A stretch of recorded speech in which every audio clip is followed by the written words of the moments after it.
Ang kwento ni Tomby.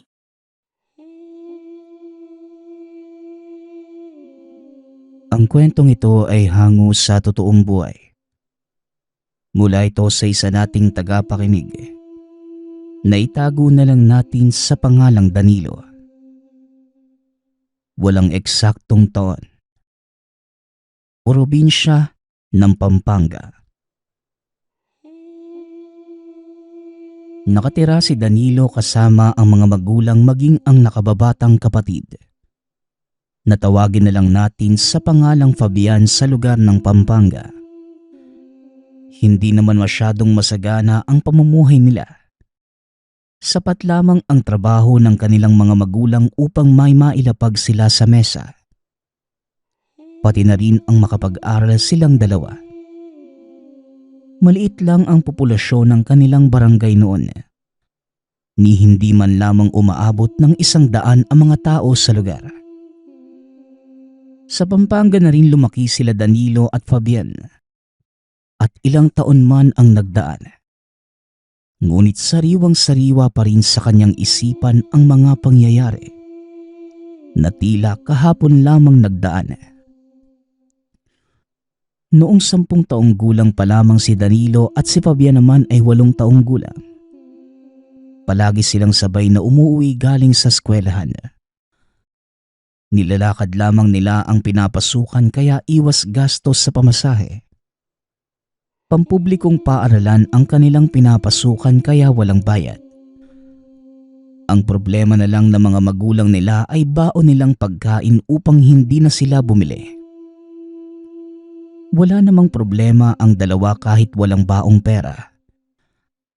Ayos na sa kanila ang mabusog para sa pananghalian at may laman ng tiyan. Hindi na sila nag-asampa ng higit sa kung ano mang meron sila ngayon. Matalinong bata sila Danilo at Fabian.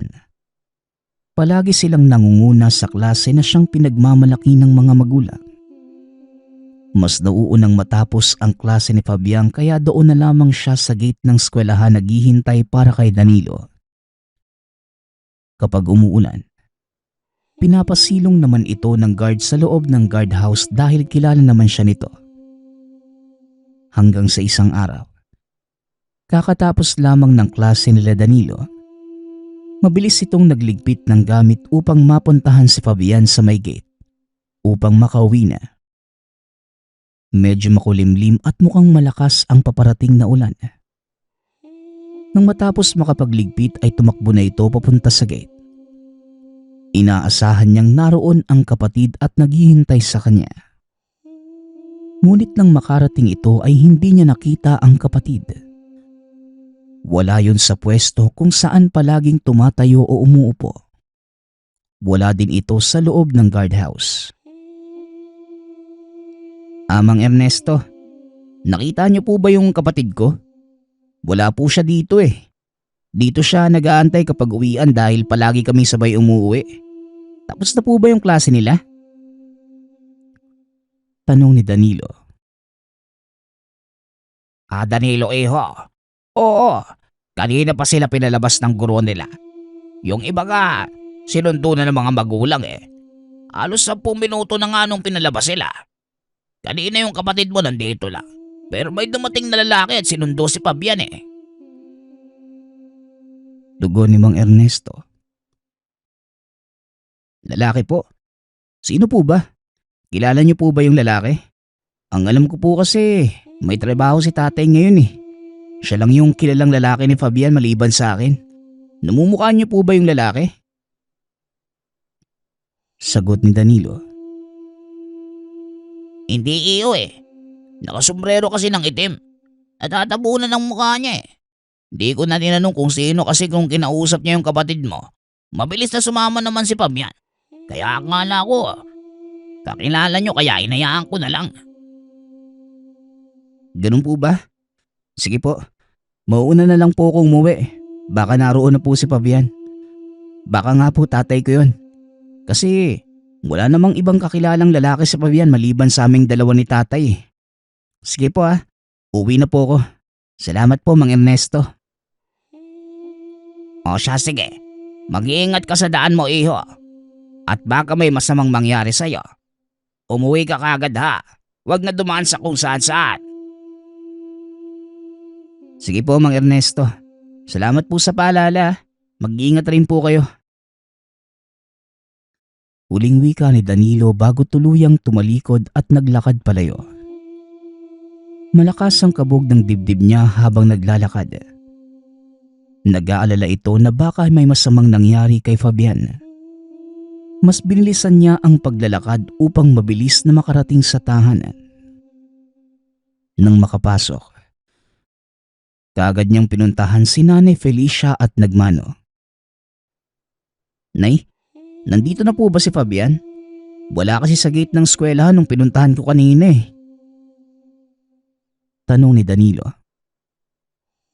Abay, wala pa anak. Hindi ba dapat palagi kayong sabay umuwi? Tugon ni Nanay Felicia. Ang sabi po kasi ni Mang Ernesto, may sumundo daw po sa kanyang lalaki. Akala ko naman po si tatay yun. Kasi kami lang naman ni tatay ang kilalang lalaki ni Fabian eh. Di po ba kayo natawagan ni tatay? Baka iginala niya po si Bunso. Wala. Ang sabi ng tatay mo, baka matagalan siyang umuwi. May ipinapabili pa daw ang boss nila sa trabaho. Naku na, itanong mo na ba kay Mang Ernesto kung nakita niya ang mukha ng sumundo kay Fabian? Tugon ni Nanay Felicia. Nang mga oras na ito, kitang-kita ni Danilo ang pag-aalala sa mata ng ina. Wala itong nagawa kundi ang mapayuko at tahimik na sisihin ang sarili dahil sa pagkawala ni Fabian. Nay, ang sabi po ni Mang Ernesto, nakasombrero daw po yung kumuha kay Fabian eh. Hindi niya po nakita yung muka. Pasensya na po, Nay ha. Hindi ko po nabantayan yung kapatid ko. Wika ni Danilo. Namuo ang luha sa mga mata ng bata. Kaagad naman siyang niyakap ni Nanay Felicia at pinatahan. Hindi mo kasalanan, anak.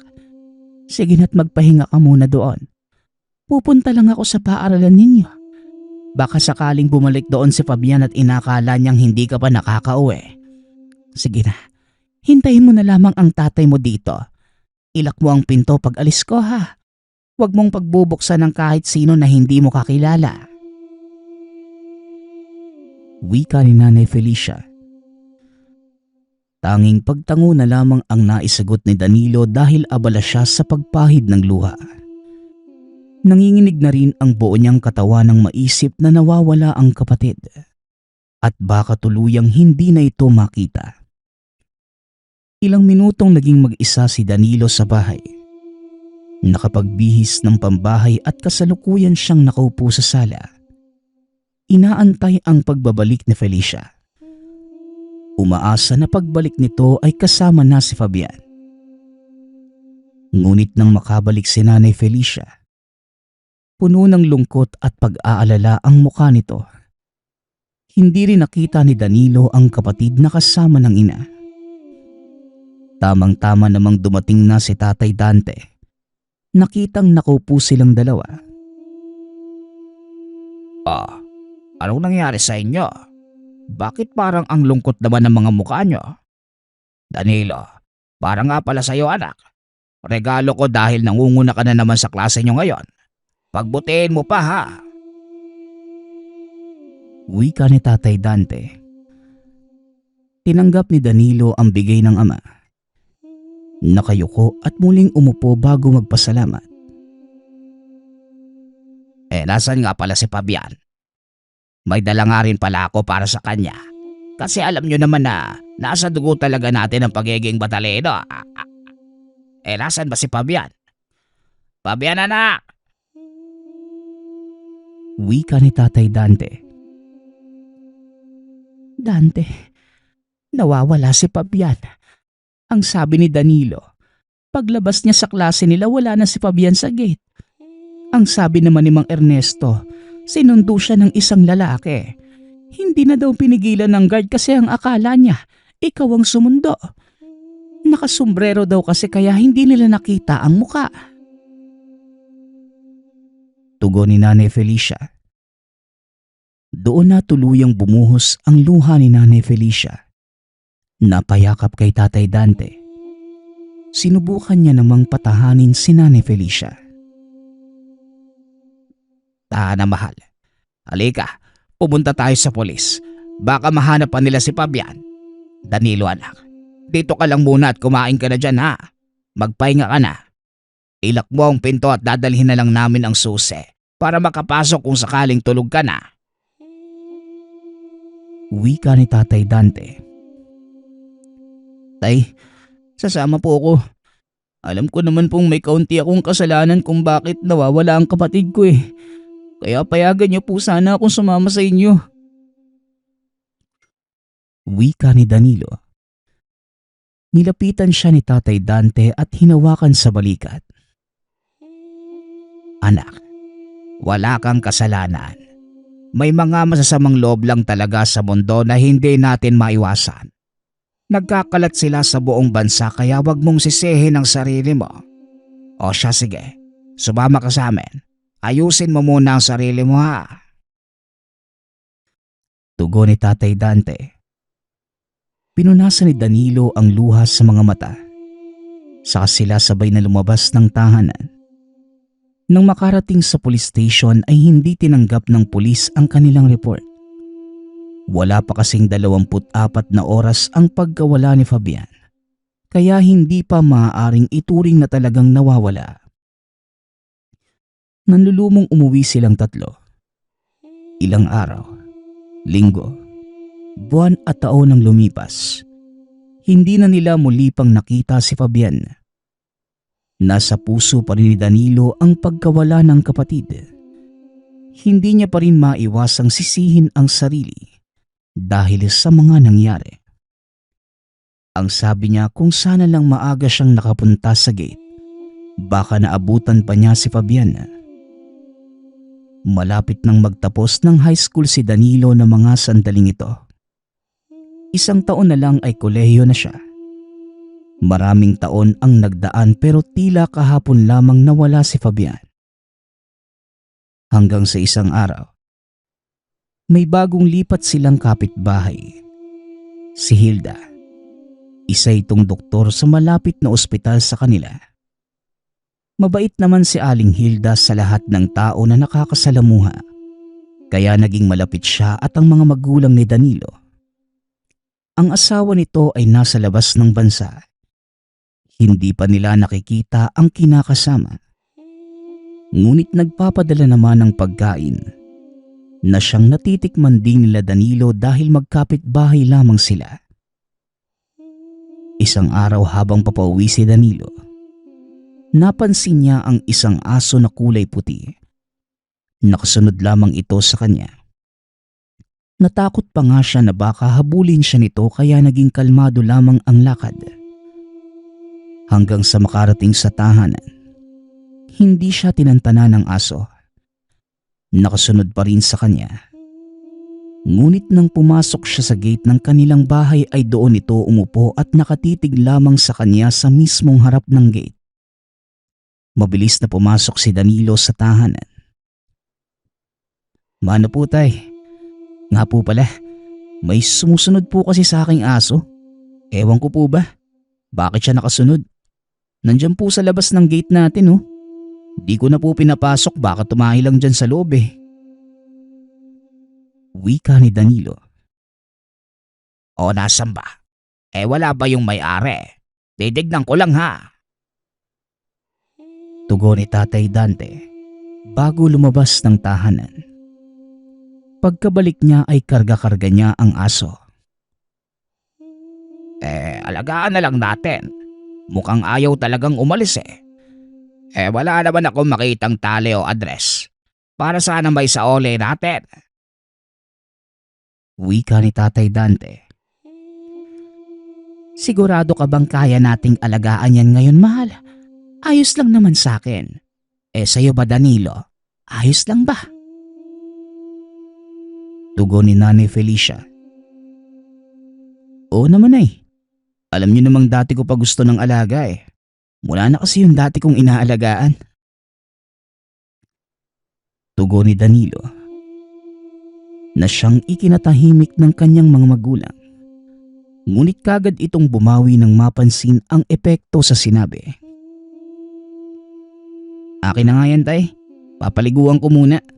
Di tayo sigurado kung saan nanggaling yung aso na to eh. Papangalanan ko na lang po siyang Aitan. Ayos lang po ba sa inyo yun, ay? Tay? Tanong ni Danilo. Aba oo anak, ang ganda nga eh. Sige na, doon mo na lang sa labas paliguan.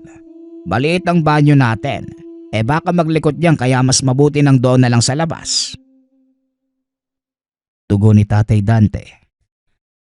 Nakangiting naglakad papalayo si Danilo at bago pa man siya makalabas ng tahanan, nilingon niya muna ang mga magulang. Nakita niya itong nagkatinginan at sabay na napayuko. Dahil ayaw niyang makita ang senaryong yun, mabilis niyang sinara ang pinto. Pumunta sa gripo sa labas ng bahay upang doon paliguan ang aso.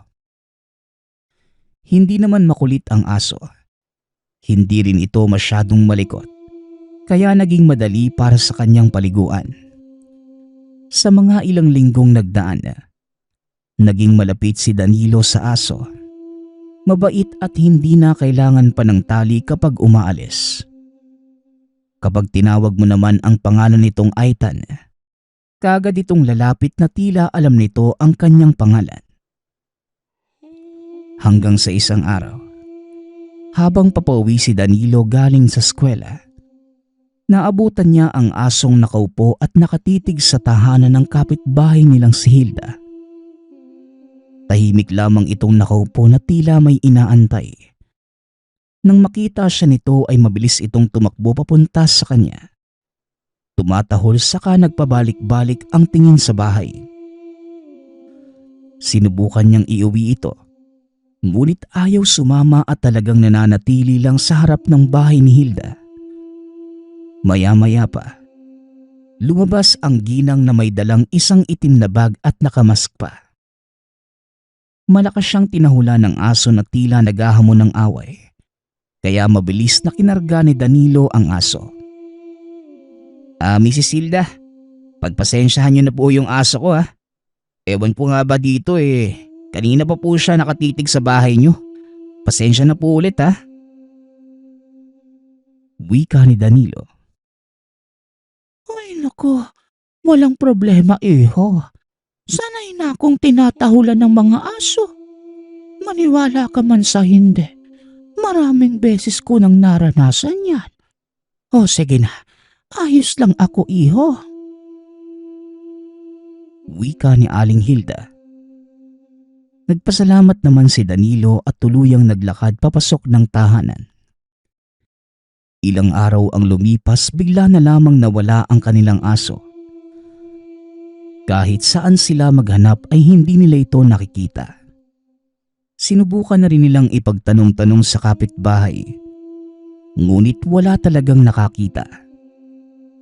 Malalim na ang gabi. Nakakabinging katahimikan ang bumalot sa bahay nila Danilo. Maya-maya lang ay may narinig siyang mahinang tunog sa bubungan. Tila naglalakad na nilalang. Ngunit dahil nasanay na si Danilo sa mga pusang nagpupunta sa bubong, hindi na niya ito pinansin. Ipinikit na lamang ulit ang mata at natulog ng tuluyan. Kuya, bigyan mo kami ng hustisya kuya. Nagmamakaawa ko sa'yo kuya. Wala na kami pero kapag nahuli mo siya, marami ka pang maililigtas na batang tulad ko. Si Aling Il. Isang malakas na sigaw ang bumingi sa tenga ni Danilo na galing kay Fabian. Mabilis siyang napabango na tagaktak ang pawis sa noo. Matagal niyang inisip ang napaniginipan tungkol sa kapatid. Nawiwirduhan man, nagpa siya itong bumangon dahil may pasok pa ngayong araw. Normal na araw na lamang ang nangyari kay Danilo. Walang kakaiba hanggang sa may nangyari nung uwian. Naglalakad na ito papunta sa gate ng eskwelahan. Papauwi na rin dahil kakatapos lang ng klase. Nakita at narinig niyang nag-uusap ang dalawang lalaki Ang isa ay elementarya pa lamang, habang yung isa naman ay tila nasa 20. Halika, may chocolate ako sa bahay. Hindi ba gusto mo yun? Marami akong may bibigay sa'yo. Tara. Wika ng lalaki. Talaga po? Sige po, pero susunduin na po kasi ako ni nanay maya-maya lang. Pwede po bang bumalik tayo kaagad dito? Sabi pa naman po niya sa akin, wag daw po akong sumama sa hindi ko kilala. Tugon ng bata. Oo naman. Ibabalik kita dito ng maaga para masundo ka pa ng nanay mo. Saka wag kang mag-alala. Bibigyan lang naman kita ng chocolate. Tsaka kita ihahatid dito pabalik. Muling wika ng lalaki. Nakita ni Danilo na nakasombrerong itim ang lalaking yun. Nakita din niya ang mabilis na pagtango ng bata. Dahil sa pag-aalala, kahit hindi niya kilala ang bata ay sinundan pa rin niya. May suspetsa ang binatang ito din ang kumuha kay Fabian. Napagtanto niya ang tinatahak nilang daan ngayon. Daanan papunta sa bahay nila Danilo. Lalong nagsuspetsa ang binata at naalala ang hindi natapos ni Fabian na sabihin sa kanyang panaginip. Maaari kayang ang sinasabi ng kapatid ko na Aling Hil, si Mrs. Hilda, ang kapitbahay namin? Wika nito sa sarili. Nakita niya ang lalaki at ang batang pumasok sa harapang pinto ng bahay ni Hilda. Dumaan siya sa likod at doon dahan-dahang pumasok. Nakita niyang nasa sala ang tatlo. Sila Aling Hilda, ang lalaki at ang bata. Pinapakain nila ito ng tsokolate at saka naman nakampante si Danilo. Ngunit nawala rin yun nang makita niyang unti-unting pumipikit ang mata ng bata at tuluyang nakatulog. Binuhat siya ng lalaki papunta kung saan nakatayo si Danilo. Kaya mabilis siyang tumakbo sa likod ng mga kabinet at doon tinigil ang paghinga. Nang makapasok sila sa isang tagong kwarto sa gilid, nagmamadaling lumabas si Danilo. Inilabas ang cellphone at tumawag sa mga pulis. Sinabihan niya itong tahimik na pumunta sa bahay ni Aling Hilda dahil may krimeng nagaganap. Mabilis itong bumalik sa loob ng bahay ni Aling Hilda. Nilapitan ang nakasaradong pintuan. Saka idinikit ang tenga ngunit wala siyang marinig na kahit ano. Tila walang laman ang kwarto. Ilang segundo lang, narinig niya ang pagdating ng mga pulis. Kahit mahina ito ay narinig niya ang mga sasakyan. Dali-dali itong lumabas at tinuro sa mga pulis kung nasaan ang sinasabi niyang krimen. Ang ibang pulis naman, tahimik na ginalugad ang bahay. Pagkabukas nila ng ref sa bahay ni Aling Hilda, tumambad sa kanila ang mga putol na kamay at paa. Hinala ng mga otoridad. Galing sa mga bata dahil maliliit lamang ito. Nakita rin nila ang ibang lamang loob ng tao. Habang sa freezer naman, may lamang 3 pugot na ulo ng bata. Maya-maya pa, narinig ni Danilo ang pag-iba sa pintuan ng mga pulis sa kwarto, kung saan niya nakitang pinasok ni Hilda at ng lalaki ang bata. Ngunit ang tumambad sa kanila ay isang kwarto na may malaking metal na lamesa. Yung para bang ginagamit sa punerarya. May mga iba't ibang panghiwa na ginagamit ng mga doktor sa ospital. At isang malaking ilaw na nakatapat sa malaking lamesa. May mga dugo pa nga siyang nakita na hindi pa tuluyang nalilinis. Wala na silang taong naabutan sa loob. Ngunit klarong-klaro naman na may ginawa silang ilegal sa loob ng kwartong yun. Habang sa gilid ng kwarto, may nakita siyang isang makintab na bagay. Nilapitan niya ito at pinulot. Tinitigan niyang mabuti dahil tila pamilyar sa kanya ang kwintas na hawak niya ngayon. Napatakbo ito papalabas ng bahay ni Aling Hilda. Dumiretso sa tahanan. Mabilis niyang hinanap si Nanay Felicia at pinakita ang kwintas na napulot.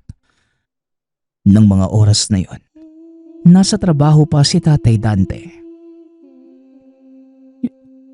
Yung kwintas. Yung kwintas na yan, anak. Sa kapatid mo yan, hindi ba? Sagutin mo ako, Danilo. Sa kapatid mo yan, hindi ba? Nahanap mo na ba siya? Nasaan na si Fabian? Tanong ni Nanay Felicia. Nay, wala na po talaga si Fabian. Tugon ni Danilo. Ikwinento niya ang kabuuang nangyari kay Nanay Felicia. Natagpuan niya na lamang ang sariling lumuluha kasabay ng ina. Nang malaman ito ni Dante, halos takbuhin niya na ang presinto upang maipahuli si Aling Hilda. Ngunit ilang buwan na ang nakakalipas. Kahit anino ni Aling Hilda ay hindi nila nakita. Hanggang sa isang hapon, tahimik na tinatahak ni Danilo ang pauwi nang makasalubong niya ang isang bata. Kuya, may nagpapabigay po pala sa inyo. Ang sabi niya lang po, ibigay ko daw sa iyo eh. Wala na po siyang sinabing iba. Sige po mag-iingat po kayo.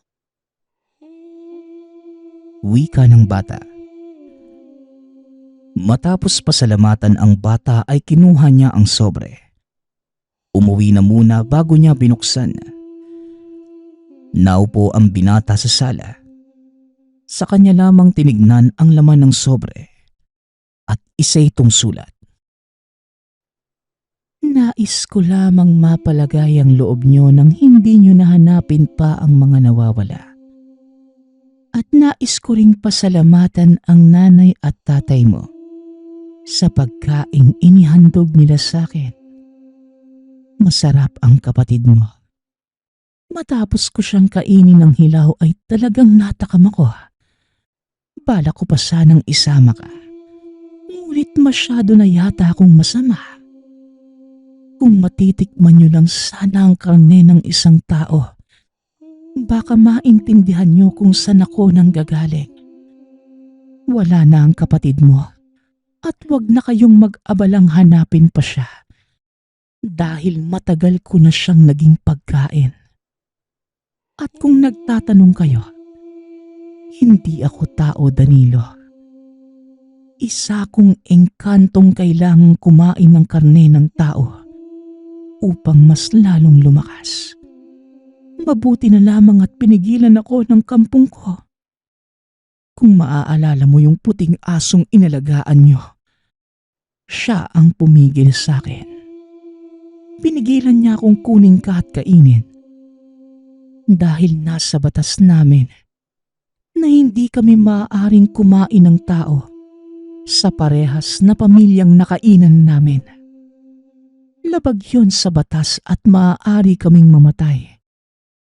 Hindi na ako nagdalawang isip na sabihin sa inyo. Dahil kahit kailanman, hindi nyo na kami makikita. Ikamusta mo na lamang ako sa nanay at tatay mo. Sabihin mong salamat sa pagpapalaki kay Fabian. Taus-pusong nagpapasalamat ang inyong kapitbahay, Aling Hilda. Ito ang mga katagang nakalagay sa sulat. Kaagad naman niya yung sinabi sa mga magulang. Ipinakita ang natanggap na liham ngunit nang balak na nila sanang ibigay yon sa mga pulis. Bigla na lamang itong nawala sa pinaglalagyan. Namuhay ng may pagsisisi sa Danilo dahil sa nangyari. Sinisisi pa din niya ang sarili kahit wala naman siyang kasalanan. Magpasa hanggang ngayon, patuloy ang pangungulila nila kay Fabian. Ngunit alam nilang wala silang magagawa kundi tanggapin ang mga nangyari. Ang susunod nating kwento ay mula sa isa nating tagapakinig. Naitago na lang natin sa pangalang Maki. Walang eksaktong taon. Oton, Iloilo. Mula pagkabata, malapit na si Maki at Jessel. Magkababata at magkaklase na sila mula elementarya hanggang sekundarya. Ngunit nagtataka si Maki. Hindi siya pinapapasok ni Jessel sa loob ng tahanan nito. Mayaman ang pamilya ng dalaga. Kaya inisip ni Maki na ayaw ng magulang niya na makitang nakikipagkaibigan siya sa mahirap. Ngunit hindi naman mahirap ang pamilya ni Maki. Malapad ang sakahan ng mga magulang. Ngunit nagkahiwalay ang dalawa nang mag-aral sa Maynila si Jessel. Samantalang maaga namang naulila sa ama ang binata. Kaya imbes na tapusin ang kurso, mas pinagtuunan na lamang ng pansin ang namanang sakahan. Lalo't wala nang katuwang ang ina sa pag-aasikaso dahil nag-iisang anak lamang si Maki. Maki, iho, dito ka ba magtatanghalian? O hahatiran na lang kita? Mukha kasing marami kayong gagawin ngayong araw eh. Saka iho, may papakiusap sana ako sa'yo. Pero nahihiya ako. Wika ng katiwalang si Aling Mila. Ano po ba yon, Aling Mila? Ngayon pa talaga kayo nahiya sa akin? Halos araw-araw na yung pakiusap nyo. Sige na po, sabihin nyo na't naghihintay na po mga kasama ko sa bukid. Marami po kaming aanihin ngayon, Aling Mila. Kaya magtulong kayo ni Mang Bong, ha? Ipapalinis ko sana yung bodega ng bigas sa likod ng bahay eh. Tugon ni Maki. Sige po sir, kami na ang bahala. Pwede po ba akong makabale? Nahihiya po kasi akong magsabi sa nanay mo. May sakit lamang ang asawa ko at kailangan ko ng panggamot. Saka, pasok ka na sir. Alam mo naman. Wika ni Aling Mila. O siya, sige na po. Ako na ang bahala. Hatidan mo na lang po kami ng tanghalian mamaya, ah. Saka ipaalala niyo po, ah. Baka makalimutan ko. Tugon ni Maki. Dahil malapit lang naman ang tahanan ng matanda sa lugar, minabuti ni Aling Mila na papuntahin ang anak na si Helen. Halos kaedad lamang ito ni Maki. Madalas itong dumadalaw sa ina sa tuwing araw ng sahod. O hindi naman kaya kung may agarang pangangailangan. Hapon na nang makauwi ang binata. Alam niyang naghihintay ang katiwala sa kanya kaya nagbadali na ito upang makausap ang ina. May kahinaan na si Nanay Konsing. Dala ng sakit na diabetes, kaya hindi na ito nakakalakad. Tanging si Aling Mila ang nagbabantay at nag-aalaga sa ina. Kaya bilang ganti sa matanda, binibigyan din nila ito ng higit na sahod. Hindi na din iba ang turing ng pamilya sa matanda. Halos buong buhay ni Maki. Kasama na nila si Aling Mila. Ilang sandali pa ang lumipas. Naroon na sa sala si Helen at hinahantay ang pagdating ng binata. Batid ni Maki ang kakaibang aura ng dalaga habang nakatanaw sa labas. Nagmamadali na ang binatang pumasok sa loob ng kwarto ng ina. Nadatnan niya itong nanonood ng palabas sa telebisyon. Nay, uminom na po ba kayo ng gamot? Saka huwag niyo pong kaligtaan, ha? Mahirap na. Baka manghina na naman kayo. O siya nga po pala, Nay. Kung pwede daw po, makabali si Aling Mila. Sinabihan na po niya ako aninang umaga eh. Naghihintay na nga po yung anak niya sa baba. Wika ni Maki. Nakainom na ako, anak. Saka may pinapainom din pala si Mila sa akin na herbal na tsaa. Baka gusto mo. Gumaan yung pakiramdam ko pagkatapos ko inumin. Saka naiisip ko, maganda yun para sa'yo. Kunin mo na lang sa aparador, anak, ha. Katabi lang din ang listahan niya dyan. Tugon ni Nanay Konsing. Nay, anong klaseng tsaa po? Alam niyo naman po na hindi kayo pwedeng uminom ng hindi galing sa doktor mo. Baka naman makasama pa sa karamdaman niyo yan, ha? O siya, ito na po. Nilista ko na po ito. Pero bakit kapag si Aling Mila ang ililista, napakahaba? Pero hindi na bale. Basta nahalagaan ka na mabuti. Sige na po, Nay, ha? Pahinga po muna kayo at bababain ko lang po yung anak niya. Wika ni Maki. Ilang sandali lang. Naiabot na ng binata kay Aling Mila ang hinihingi. Tinawag na matanda ang anak upang makahingi ito ng pasasalamat kay Maki. Nakangiting lumapit ang dalaga sa kanya. Tila sinasadya pa nitong hawiin ang mahabang buhok para makuha ang atensyon ni Maki. Madalas naman niya itong makita tuwing kumukuha ng sahod si Aling Mila. Ngunit noong araw na yon, kapansin-pansin sa kanya ang natural at litaw na ganda nito kahit hindi nakaayos. Nakangiti din siyang iniabot ang sobre sa hindi malamang dahilan. Tila may bulong na nag-udyok sa kanya na yayain ang dalagang sumabay sa hapunan. Hindi niya maintindihan kung bakit niya yun sinabi kay Helen. Aling Mila, dito muna po siya pakainin. Sabay na po kayo sa hapunan para may kasama din kami ni Nanay. Ipapahatid ko na lang po siya kay Mang Bong mamaya. Paanyaya ni Maki. Ay nako, pagpasensyahan mo na iho at kailangan pa niyang bumili ng gamot ng tatay niya. Di ba anak? Saka hindi ko po kasi pinapayagan na nasa labas pa siya ng gabi.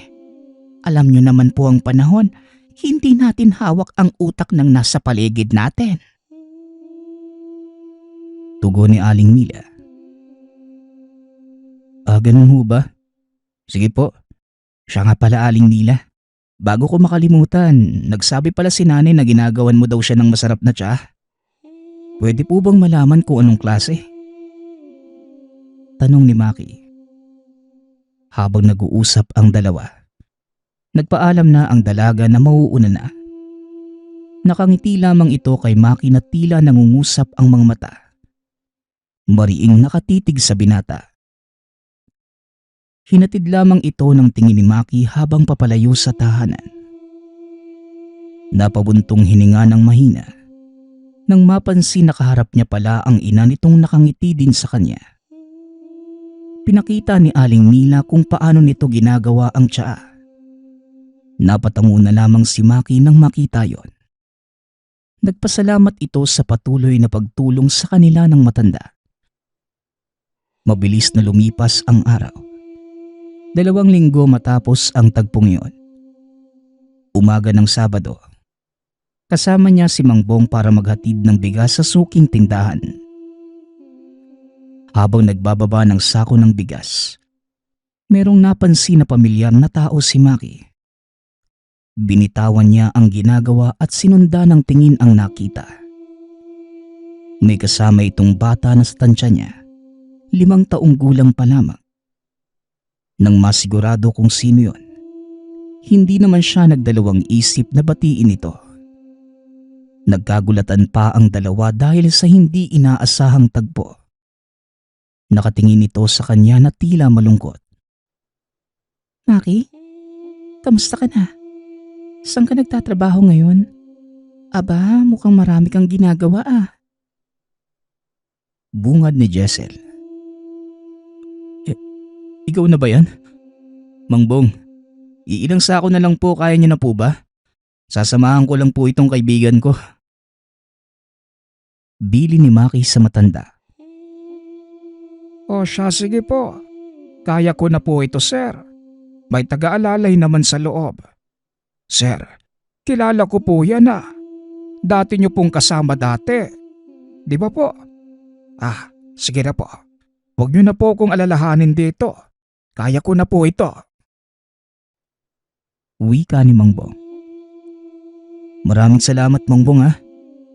Jessel, saan kayo pupunta? Pwede ba akong sumama? Natutuwa lang ako at nakita kita ulit eh. Wika ni Maki. Ah, hindi ba nakakaabala sa'yo? Dito lang naman kami ng anak ko eh. Iniikot ko siya sa lugar natin. Kakarating lang din namin nung nakaraang araw eh. Tugon ni Jessel. Hindi naman siguro magagalit yung asawa mo kung yayayain ko kayo magmerienda, no? Tagal na nating hindi nagkita eh. Wika ni Maki. Matagal na pong patay ang papa ko. Ma, sige na po, sumama na tayo at gutom na po ako kakalakad eh. Kanina pa po tayo umiikot. Wala pa tayong kain. Sabat ng anak ni Jessel na si Boards. Boards, ang sabi ko ang bibig mo ha? Saka nakakahiya kay Tito Maki mo. Baka marami pa yang gagawin. Maya-maya ka na kumain sa bahay at ipagluluto kita ng paborito mo. Maki, baka sa susunod na lang ha? Medyo alanganin na din kasi sa oras. Ganito, papasyal na lang kami sa bahay ninyo. Kamusta sina Tatay Juan at Nanay Konsing? Mamaya na lang natin ituloy ang usapan. Susunduin ko kayo ha. Sa bahay na kayo magapunan. Ayos ba yon? Boards, marami akong laruan sa bahay ha. Jessel, huwag ka nang tumanggi. Minsan na nga lang tayong magkasama ulit eh. Mama, sige na. Dito, oo daw po sabi ni Mama. Anong oras po ba kami susunduin nang makapag-ayos pa po ako? Wika ni Boards. Dahil sa patuloy na pangungulit ni Maki, pumayag naman si Jessel sa paanyaya niya. Bago magdilim ay sinundo na sila ng binata. Habang papasok si Maki sa bakuran nila Jessel, hindi nito maiwasang magtaka. Tila malaki ang pinagbago ng lugar. Hindi na kagaya ng dati na mukhang palasyo. Magkalapit lang naman sila ng sitio. Pero ilang taon na nang huling napadalaw siya sa lugar. Lalo pat napunta sa Maynila ang kaibigan. Kaagad naman siyang sinalubong ni Jessel. Nakabihis at maganda sa mata ang aura. Malaki ang pinagbago ng kaibigan. Ngunit hindi kaila sa binata ang taglay na karisma ng kababatang matagal niyang hinangaan. Pasok ka muna. Gusto ka daw makita ni Mama eh. Tara sa loob, Maki. Paanyaya ni Jessel. Sige ha. Hindi ba nakakahiya ang ayos ko? Alam mo naman ang mama mo pagdating sa akin. Saka sandali lang ha. Baka kasi ano naman ang sabihin ng papa mo. Tugon ni Maki. Malaki na ang pinagbago ni Mama. Halika na. Tsaka Maki, matagal nang patay si Papa dahil sa aksidente. Tara na, at baka gabihin tayo mamaya. Huwag ka na magpagwapo. Bagay sa yung suot mo. Muling wika ni Jessel. Hinawakan pa nito ang binata papasok sa tahanan. Tila tumigil bigla ang oras. Ibang-iba ang pakiramdam niya sa tuwing nakakasama niya si Jessel. Kaya hindi na nakapag-asawa si Maki. Hindi lang dahil subsob sa trabaho, kundi dahil wala siyang mahanap na babae na makakapagbigay sa kanya katulad ng dala ng kaibigan. Nasa bungad pa lamang sila ng pinto. Sinalubong na sila ng ina ni Jessel na si Nanay Stella. May pagkastrikta ang aura nito mula pa noong una. Kaya nasanay na ang binatang nakikita ito na palaging masungit. Ngunit tama ang sinabi ng kaibigan.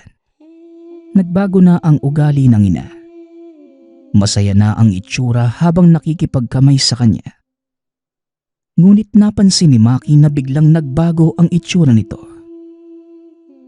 Maki, hanggang ngayon dala mo pa rin. Hanggat hindi natatanggal yan sa'yo, mahirap ipagkatiwala sa'yo ang anak ko. May demonyong naninirahan sa bahay ninyo. Halika't sumunod ka sa akin. Wika ni Nanay Stella. Manaman, anong oras na po oh? Saka na lang po yan. Gagabihin na po kami. Tugon ni Jessel. Sandali lang ito, Jessel. Alam mo naman kung bakit kita pinaiwas kay Maki dati at kung bakit ayaw ko siyang pumasok sa bahay natin. Maki, meron kang bitbit na sumpa. Alam kong mahirap intindihin pero noon pa man, nakikita ko na ito sa'yo. May ibibigay ako sa'yo. Gamitin mo itong pausok sa bahay mo sa gabi at umaga. Noon ko pa sana ito sasabihin, pero hindi ko nagawa dahil sa asawa ko. Ayaw naming madamay. Oo, Maki. Kaya naalala mo, palagi ako may ganito tuwing pumupunta sa inyo. Proteksyon ito gawa ni Mama. Hindi ko na sinabi sa'yo. Bata pa kasi tayo nun eh. Kung totoo man ang sinasabi niyo, ano naman ang habol niya sa amin? Saka wala naman akong alam na kaalitan ng pamilya namin ah. Mababait po ang mga magulang ko. Saka uso po ba ngayon yung ganyan? Ayaw kong paniwalain ka sa paniniwala namin. Ang gusto ko, ikaw mismo ang makatuklas. Yang bigay kong pausok, pangontra yan sa mga demonyo. Nakakalinis yan ng oras sa paligid. Jessel, hindi ko na ipapadala ang bata. Alam mo namang mahina ang dungan ng anak mo. Kayo na lang. Maki, huwag masyadong magpapagabi ha. Sige na't lumakad na kayo. Tugon ni Nanay Stella. Sa pagpapatuloy ng kwento, hindi mawala sa isip ng binata ang sinabi sa kanya na matanda. Napabuntong hininga na lamang ito at ilang minuto lamang ang lumipas. Nakarating na sila sa tahanan. Namangha ang kaibigan nang makita ang magandang pananim sa bakuran. Malinis ito at maayos ang lahat. Samantalang hindi naman maipinta ang pagmumukha ni Aling Mila nang makita si Jessel.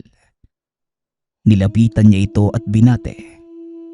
Pero sa hindi matukoy na dahilan, napatras ang matanda nang mapalapit kay Jessel. Maging ang dalaga, nakaramdam din ng bigla ang pagbigat ng sentido. Hindi nagpahalata ang dalawa dahil batid nilang walang kaalam-alam si Maki sa mga nangyayari. Dumiretso na ang mga ito sa sala, kung saan nakaupo at nagpapahingangin na. Huminga si Jessel ng malalim na mapahakbang sa pintuan. Hindi niya kinakaya ang tila kuryenteng dumadaloy sa katawan niya at napahawak pa ito sa noo. Hindi yata ako makakatagal sa bahay mo, Maki. Pasensya na ha. Ang sakit ng ulo ko. Maki, pakihatid mo na lang ako sa bahay. Babalik na lang ako sa... Hindi pa natatapos sa pagsasalita si Jessel nang bigla itong nahimatay. Nakatingin lamang si Aling Mila sa dalaga na tila may binubulong sa hangin. Sa pagkataranta ng binata, binuhat niya ito at nilapag sa sala. Hindi niya alam kung ano ang gagawin ng mga oras na yon. Tinawag ni Maki si Mangbong upang maihatid pa uwi ang kaibigan. Akmang bubuhati na sana niya si Jessel. Kasabay nun ang paghawak ni Aling Mila sa noo ng dalaga. Buong akala ng matanda, mabilis niya itong malalapatan ng sumpa. Ngunit napasigaw na lamang si Aling Mila nang tila napaso ang kamay dahil sa init na nilalabas ng katawan ni Jessel. Hindi yun ramdam ng taong walang kakayahan. Pero sa mga kagaya ni Aling Mila na isang bruha, tila apoy yun sa pandaman niya. Iho, ano bang nangyayari? Ay Diyos ko, iho ang nanay mo! Wika ni Mangbong. Biglang nanginig ang katawan ni Nanay Konsing habang nakaupo. Natarantang binuhat ng dalawa ang ina at kaibigan. Dinaan muna nila si Jessel sa tahanan nito bago dumiretso sa pagamutan. Malayo pa lamang sa pinto, nagsisigaw na si Mangbong. Kagad naman silang pinagbuksan. Mariing tumutol si Nanay Stella na dalhin ito sa pagamutan. Mas pinili niyang tawagin ang albularyong kakilala. Inutusan nito si Mang Bong at nagkataong kilala naman ito ng katiwala. Nilapag nila si Jessel at Nanay Konsing sa sala. Wala namang tigil sa pagdarasal si Nanay Stella habang hinihintay ang pagdating ng manggagamot. Ilang sandali pa ang lumipas. Nakarating na si Mang Bong kasama ang albularyo na si Mang Kulas. Kulas, salamat at dumating ka. Tulungan mo kami. Tulungan mo ang anak ko. Wika ni Nanay Stella. Mang Kulas, kaya mo po ba silang gamutin? Ang nanay ko po, dadalhin ko na lang po sa ospital at baka po. Natigil ang binata sa pagsasalita.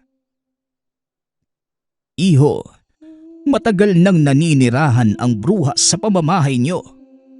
Minsan ko na siyang nakaengkwentro. Pero dahil sa respeto sa ama mo, hinayaan ko lalo pat nakikita kung katuwang niyo ito. Kilala ko sa baryo natin, pero ni minsan hindi mo dinulog sa akin ang karamdaman ng nanay mo. Marami kang hindi nalalaman, iho. Kung gusto mo pang mabuhay ang nanay mo, ilayo mo siya sa lumalason sa kanya. Madalas, hindi mo pinaghihinalaan ang mga malalapit sa iyo. Pero ang hindi mo alam, sila pala mismo ang papatay sa iyo bandang huli. Ihanda mo na ang sarili mo sa gagawin natin ngayong gabi. Kumuha kayo ng paong may baga. Stella, ilagay mo ito at ipausok sa buong tahanan. Pagkatapos ibalik mo sa akin. Pagsasalaysay ni Mang Kulas. May binigay ang matanda na isang maliit na tipak ng kahoy kay Nanay Stella. Bago pa simulan ang gagawing panggagamot, nagpalipad muna ito ng usal pang proteksyon. Inuna nitong tignan si Jessel. May pinaamoy ito sa dalaga at bigla na lamang naubo at nasuka. Habang pinupulsahan ng matanda si Nanay Konsing, panay naman ang pagbuka ng bibig nito na tila may binibitawang kataga. Kulas, eto na. Natapos ko ng pausukan ng bahay. Anak Jessel, salamat sa Diyos at nagising ka na. Kamusta na ang pakiramdam mo? Tanong ni Nanay Stella. Tumahimik muna kayo. Kailangan kong lakasan ng depensa. Lumalaban ang kabila. Nararamdaman niya ang ginagawa ko. Iho, bigyan mo ko ng hudyat. Tutuluyan ko na ito. Wika ni Mang Kulas. Pansamantalang napaisip si Maki sa narinig. Buong buhay niyang nakasama si Aling Mila. Masakit sa loob niya ang nangyayari sa matanda. Hindi man niya matanggap na sa kabila ng lahat ng tulong, ginawa pa silang gawa ng masama ng itinuring nilang kapamilya. Ngunit, wag po Mang Kulas. May pamilya din po yan si Aling Mila na umaasa sa kanya. Kung mapaparusahan niyo man po siya, wag naman po sana kamatayan. Wika ni Maki. Sige iho, ibabalik ko lang kung anong tinanim niya sa nanay mo. Ang Diyos na ang bahala kung anumang kaparusahan ang mapapataw sa kanya. Tugon ni Mang Kulas. Ibinangon ng albularyo si Nanay Konsing at may inihip sa bunbunan. Kasabay ng mga orasyon pangkala sa sumpang itinanim ng bruha. Habang ginagawa ang pag-oorasyon, biglang nagkamalay si Nanay Konsing at nagsuka. Napapitlag ang lahat nang makita ang malapot. Kulay itim na likidong lumalabas sa bibig. Naiiyak pa ito sa kirot dahil sa likidong lumalabas. Halos madaling araw na nang matapos ang sinasagawang gamutan. Wala pang tulog ang lahat dahil sa mga pangyayari.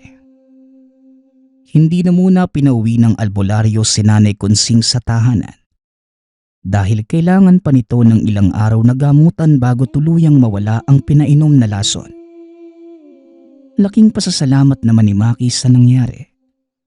Kung hindi dahil sa kaibigan, baka kung ano na ang nangyari sa kanilang mag-ina.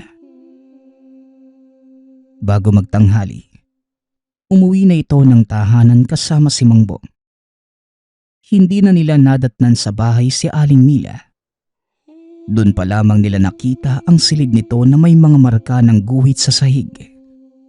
Napagtanto nilang tama ang manggagamot.